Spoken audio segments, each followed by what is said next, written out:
Jean-Christophe Pic, bonjour. Rebonjour. Vous étiez à l'ouverture de ce congrès digital. On vous a vu très attentif durant cette journée, prenant beaucoup de notes sur les différents sujets. J'aimerais bien qu'on revienne, si ça ne vous gêne pas, avec vous, sur qu'est-ce qu'il faut retenir de tout ce qui a été dit ce matin. On va commencer par ce qui est le plus chaud, l'attractivité des territoires. Ça va être votre cheval de bataille cette année? Oui. Oui, parce que je pense que, effectivement, mais ça fait longtemps qu'on le dit et qu'on le répète, le transport a un rôle majeur dans l'attractivité, des territoires et dans le bon fonctionnement de la France rurale. Sans le transport, tout s'arrête en dehors de Paris. Et c'est en temps de crise, et on l'a bien vu en 2020, pendant la pandémie, que tous les Français se sont aperçus que sans le transport, nous serions allés directement au chaos. D'ailleurs, nous avons été, en temps et en heure, largement soutenus et accompagnés par le gouvernement à ce sujet. C'est également, au-delà de la nécessité d'approvisionnement, je pense, un très bon outil pour arriver à équilibrer de l'emploi, même dans les zones rurales un petit peu défavorisées, parce que toutes les zones ont besoin, en fait, d'un transporteur.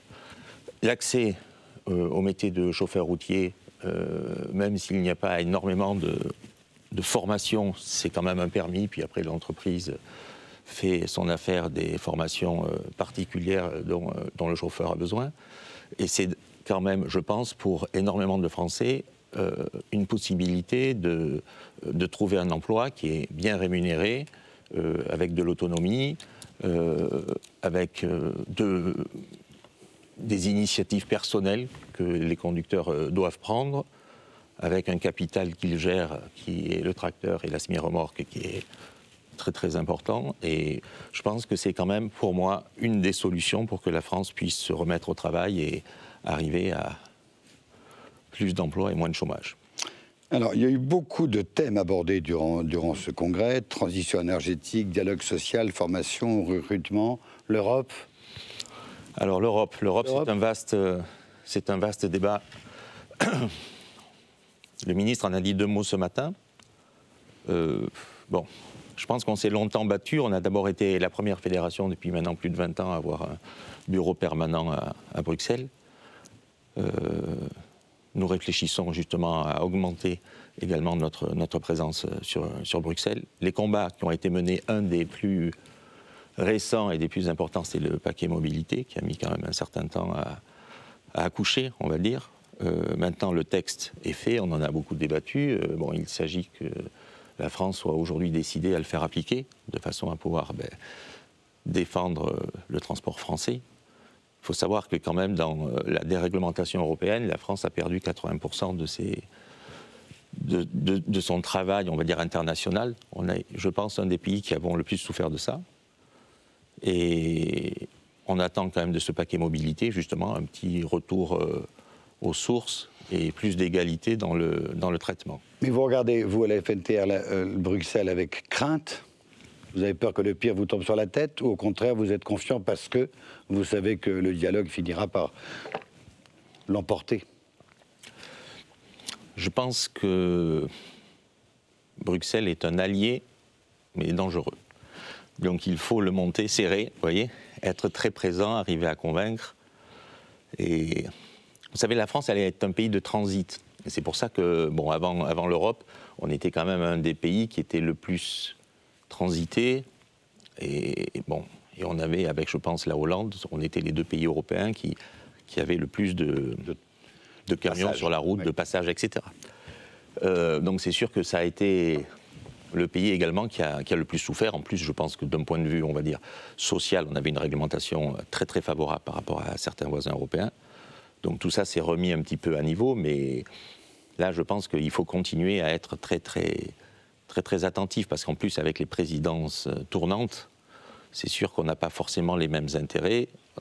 Et quand on a, par exemple, à la présidence de cette commission une personne qui vient, on va dire, des pays de l'Est. De Roumanie. Voilà. Le paquet mobilité, heureusement qu'il est voté, quoi. Si vous voyez ce que je veux dire. Transition énergétique. Transition énergétique. Ben, j'en ai dit 2 mots ce matin au ministre en direct, c'était pas prévu, mais bon. Je pense que ça fait longtemps que le transport routier s'est engagé dans la transition énergétique, et avec des résultats qui sont très concrets et très probants, je pense. Moi, je rappelle juste 2 chiffres, parce que les chiffres sont têtus, mais c'est eux qui reflètent la réalité et la vérité. C'est que 89% du fret en France est transporté par le transport routier, et le transport routier est responsable seulement de 6% des émissions de CO2. Donc je pense qu'en termes de compétitivité écologique, si on peut s'exprimer ainsi, je pense qu'il n'y a pas beaucoup de modes qui sont à ce niveau-là de performance écologique. Je ne parle pas économique. Alors, il n'en demeure pas moins qu'il nous faut évoluer, comme tout le monde, et qu'à partir de là, nous plaidons pour un mixte énergétique.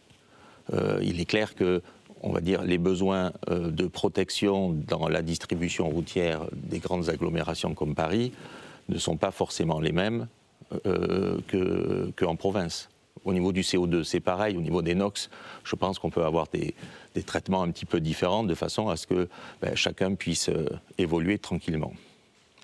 L'autre chose que j'ai déjà dit ce matin, c'est que pour réussir la transition, sur laquelle je vais insister, c'est que pour réussir la transition écologique, il faut des constructeurs de véhicules. Et pour ça, à aujourd'hui, je pense que nous n'avons pas une offre aboutie en ce qui concerne ces constructeurs. Il faut des réseaux pour pouvoir approvisionner et continuer à circuler. Et surtout, un acteur que tout le monde a oublié, il faut mettre autour de la table de façon impérative le client.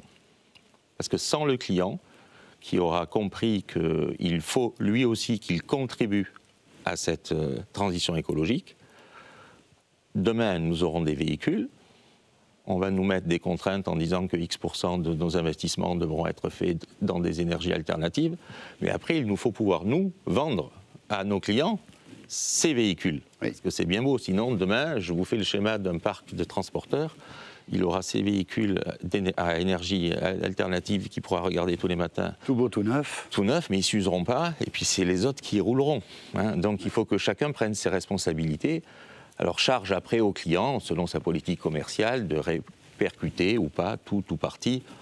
Mais bon, en fonction, on va dire, de la valeur du produit transporté, l'incidence chez le consommateur final, elle n'est pas forcément très inflationniste. Surtout par rapport à ce qu'on vit aujourd'hui, je pense que ça ne fera pas dérailler la machine.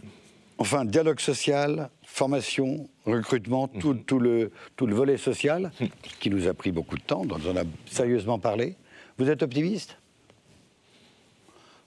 pour le recrutement, Je pense que le recrutement, ça va être quelque chose de difficile parce que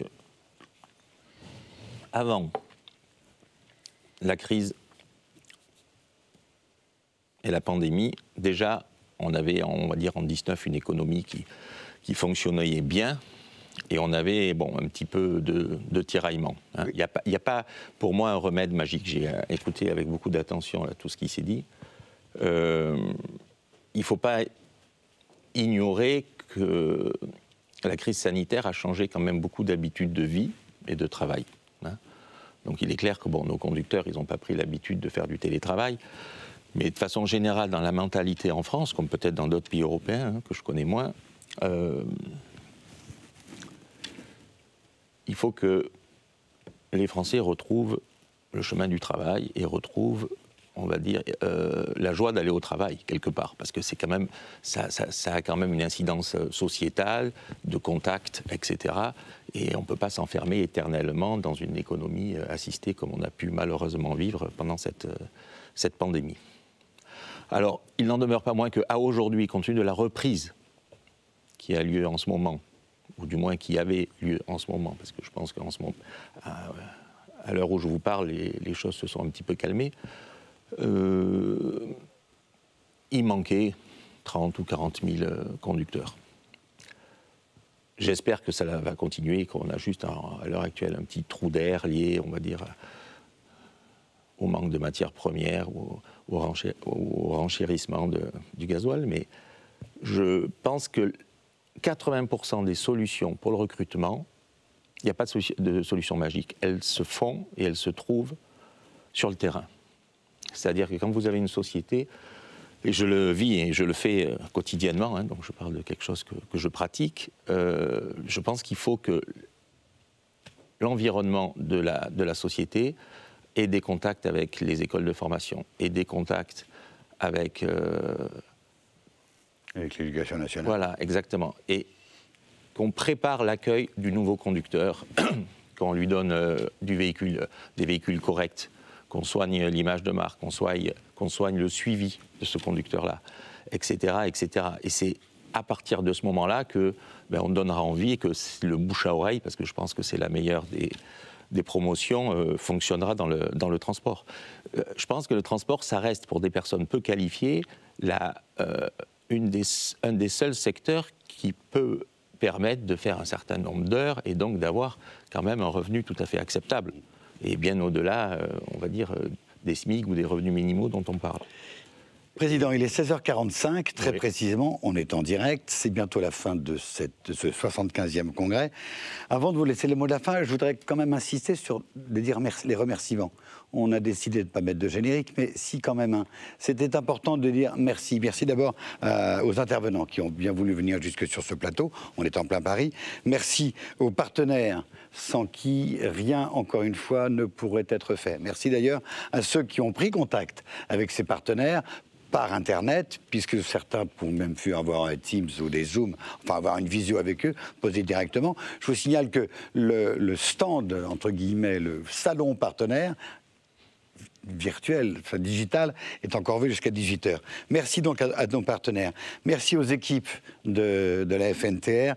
Et je pense, parce qu'on ne les voit pas à l'antenne, à Katia Bonnet et à Gilles Boutineau. Et enfin, merci à la prod, à la lumière, au son, d'ici et à la production. C'est Formule Magique. Voilà, c'était important de dire merci à tous ces gens-là qui ont fait de ce congrès, je crois d'après les témoignages sur Internet, une réussite. À vous, le mot de la fin. Mesdames et messieurs, donc je voulais conclure ce congrès un petit peu atypique, mais je pense qu'il est une réussite au vu du nombre de connexions et de la praticité que les personnes auront de pouvoir revoir certains épisodes de nos échanges. Je voulais quand même revenir sur la période assez exceptionnelle que le transport a vécue. Nous avons reçu ce matin les remerciements du ministre pour avoir fait face en temps voulu à un travail difficile. Hein, et nos conducteurs, on l'a eu fait, mais c'est toujours bien de le resignaler, ont été présents. Et ça, c'est une très bonne chose. Dans cette pandémie, la société française, je pense, a subi un traumatisme grave. Et ça a changé les modes de vie, la façon de vivre, le rapport au travail, la façon de prendre les risques dans l'entreprise ou pas dans l'entreprise. Et maintenant, si jamais j'en écoute les politiques, le ministère de la Santé, nous sommes en train de sortir de cette crise, de voir le bout du tunnel. Mais vous le voyez, autour de vous, les rouages ne sont pas complètement libérés. C'est-à-dire qu'à un endroit, il va manquer un petit peu de matières premières, à un autre, il va manquer du personnel qui ne veut plus revenir travailler là où il travaillait auparavant, à un autre, on a une inflation sur les matières premières, etc., etc. Et ça peut être que le début de certaines complications. Donc, en tant que chef d'entreprise, je me dois, et je m'adresse, parce que ça n'engage que moi, ce que je vous dis, mais je m'en voudrais de ne pas vous le dire, je me dois de vous inciter à la prudence et pas à l'euphorie.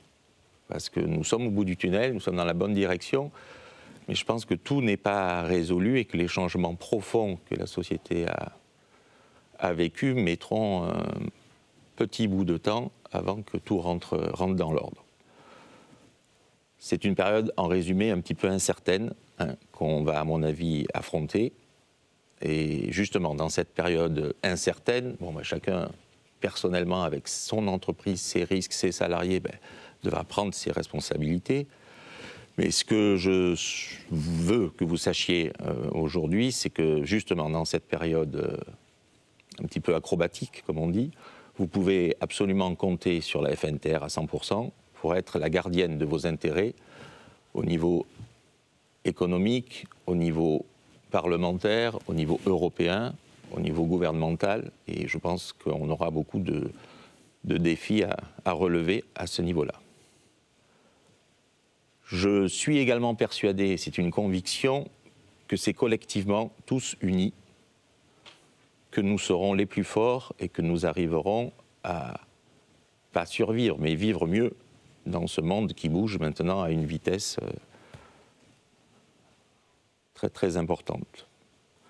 Donc sachez que vous pouvez compter sur moi au niveau de la FNTR et également sur toute l'équipe du conseil de direction nouvellement élue qui travaille à mes côtés pour vous apporter tout le soutien nécessaire et qui nous est possible de vous apporter dans cette période-là. Les téléphones, sachez, sont toujours ouverts, je suis toujours joignable. N'hésitez pas, je pense, moi, comme tous les membres du conseil de direction.